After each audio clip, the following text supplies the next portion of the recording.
In this lesson, we'll look at floating as a means of layout control. With absolute positioning, we made modifications to the layout of our page with respect to the browser window.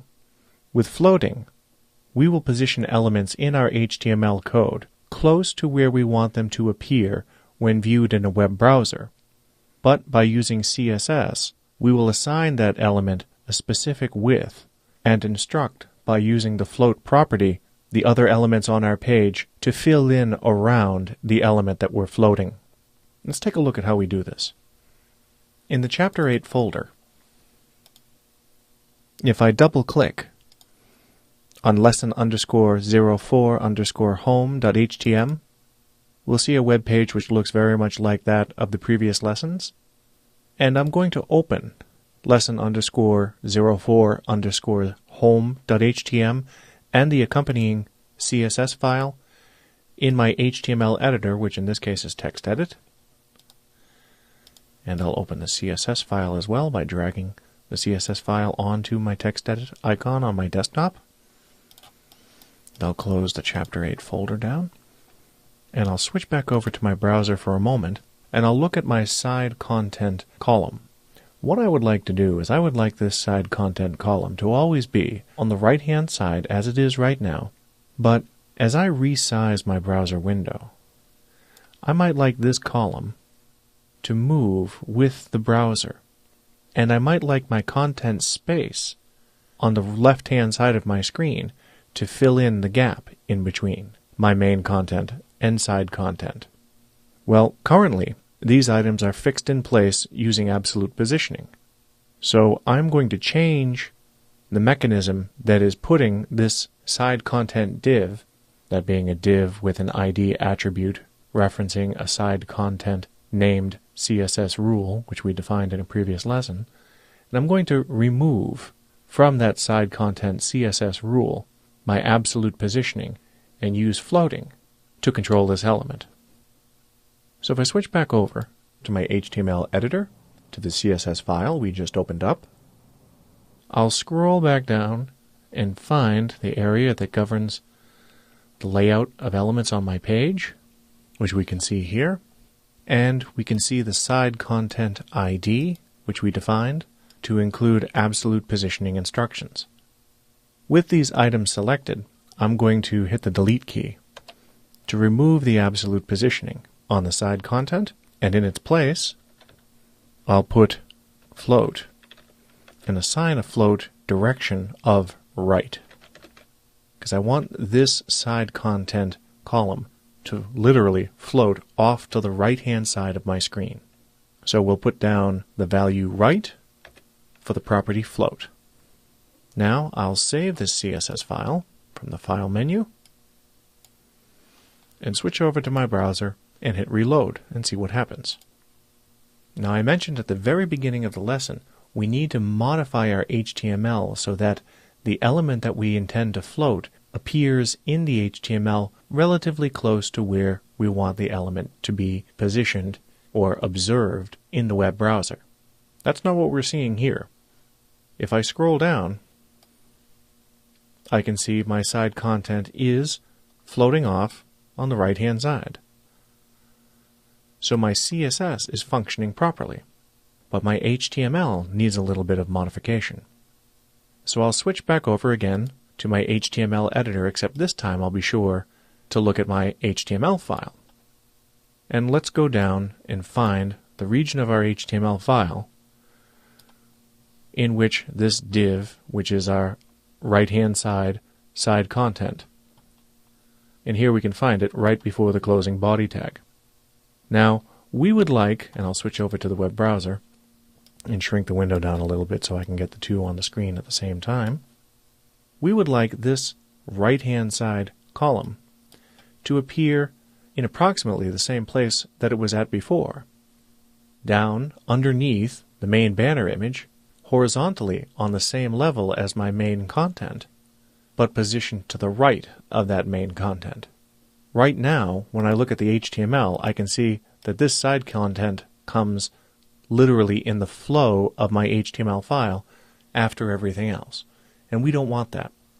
So I'm going to click with my left mouse button and drag a range on these lines of code so that they're selected in blue. And then from the Edit menu, I'm going to cut, and I'm going to paste that div after my main banner image, which I can see is right here just after the main body tag. So I'll add a few returns, and then from the Edit menu, select Paste. Now with certainty, I would like to know that this image, which I have on my page right now, will behave as a block element. We know from previous lessons that block elements have their own break as far as the page is concerned. I don't have to assign a break to jump down to the next line for a block element. So I'm going to quickly put this image inside a paragraph element, just so that I'll know this image is being treated as a block element, because paragraphs are a block element. Now, with my image contained within a block element, my side content ID attribute telling this div to float to the right after my banner graphic, and with my main content div containing the bulk of the page content, all flowing in the order in which I'd like to see them, from the File menu I'll select Save, and switch back over to my web browser and click Reload. And now I can see this page looks a little bit better. But if I stretch that browser window out, I don't see the main content expanding horizontally. As my side content drifts off in space, literally off in space, a gap is opening up between the two. That's because we assigned a fixed width to the ID that's governing the width of this div. So if we would like this div to expand horizontally, we're going to have to modify the rule which governs the layout of the main content. So let's switch back over to our HTML editor and bring up our CSS file and find our main content ID. We can see our fixed width of 408 pixels on the second line. I'll highlight that in blue with my mouse by clicking and dragging so that it becomes selected, so that I can hit the delete key on my keyboard. But I do have to assign some sort of instruction here to govern how that div should be spaced horizontally, otherwise the page is not going to look correct. And the way that I interpret correct as the designer, when looking at this page, I would like the width of this main content div to occupy the entire width of the page, except for the width occupied by this side content column and a tiny little gap in between the two, because I don't want this div right up against this div. I like a little bit of space between the two, like we have between our main banner graphic and the main content div. So I'll switch back over to my HTML editor, and we've seen in the past when we talked about the box model concept that we can assign a margin to an element.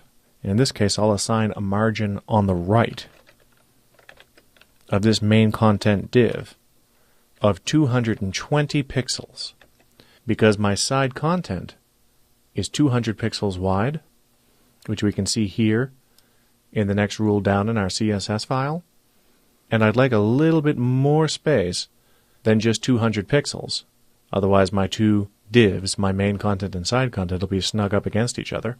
So I'll assign a margin of 220 pixels on the right-hand side. Now, if I save this file from the File menu and select Save to save my CSS, and switch over to my browser and hit Reload, I can see my main content div has expanded horizontally. And if I adjust the width of my browser window, I can see that main content resizes, and my side content div floats off to the right of that with a consistent amount of space between the side content and the main content. I'm going to quickly add another div governed by an ID to the bottom of the page. What I'd like is a small footer to go across the entire width of the bottom of the page. So I'll quickly write a CSS rule to govern the presentation and layout of that div, just like we've done with our main content and side content divs. And then I'll switch over to the HTML file create a div tag with a bit of content and reference that ID by way of an attribute. Since we've seen this before, I'll do this quickly, but not too fast. I'm going to follow this naming structure that I've come up with, and I'll just call this region, whose formatting I'm defining here in CSS, footer content. Open curly bracket, a couple of returns, and tab over a few times and put in my closing curly bracket so that I don't forget.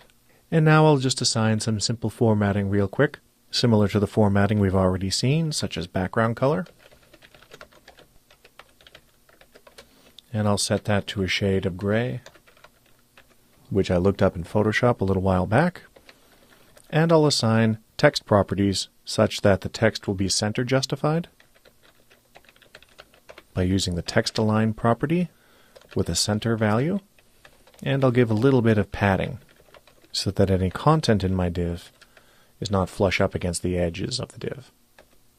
Now I'll save my CSS file, and I might even copy the name of my ID into memory before I leave my CSS file in case I forget what it is when I'm editing my HTML, so that when I switch over to my HTML file, which I'm doing in my HTML editing tool, and scroll down to the bottom of the page, so inside my HTML file before the closing body tag, we can create our new div tag, which I'll close immediately after I create it.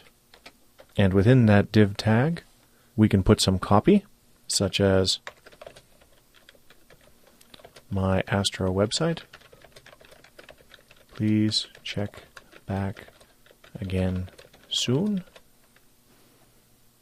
And to get that formatting onto this div, which we defined in our CSS file, we'll use the ID attribute, which we've seen before.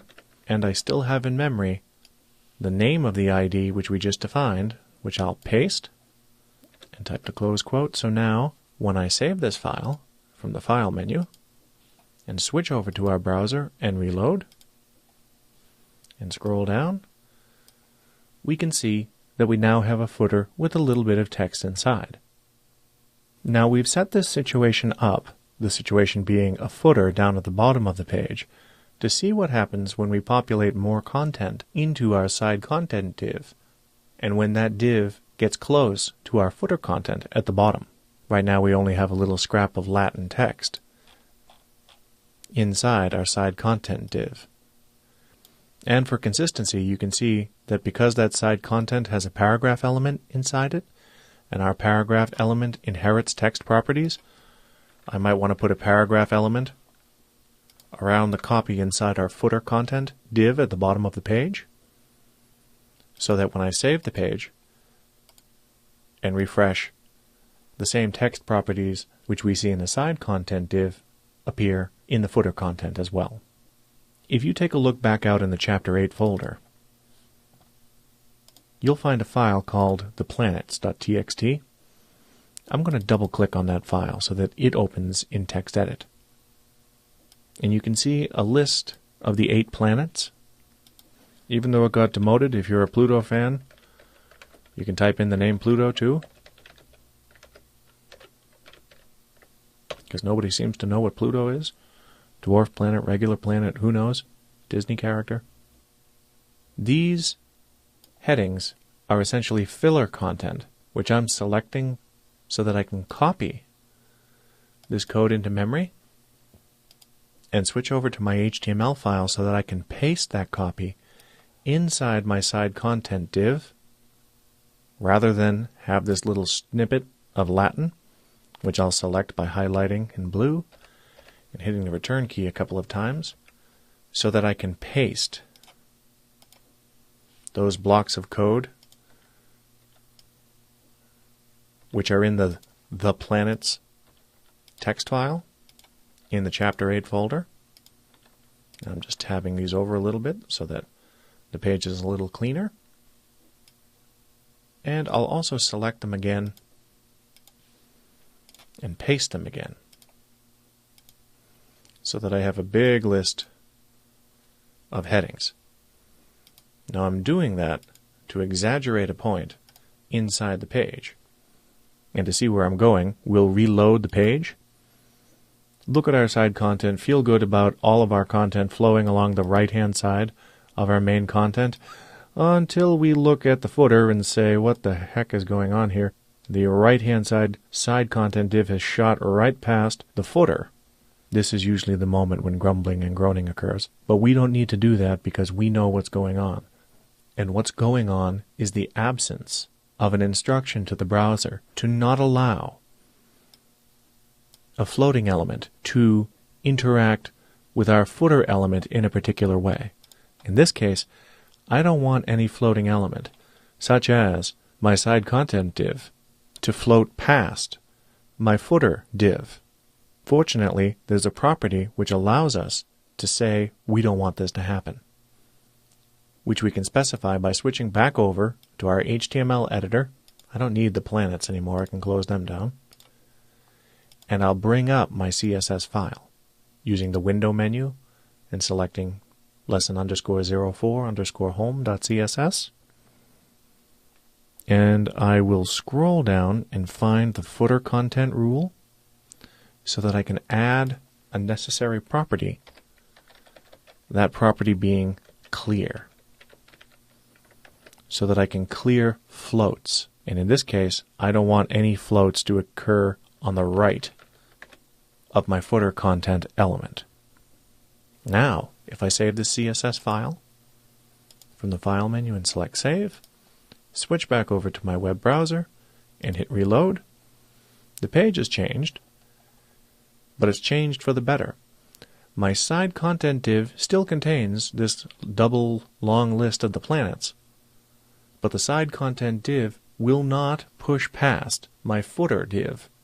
It'll push it down, but it can't shoot past it, which is exactly what we want. And I can see that that is consistent even when I resize the web page.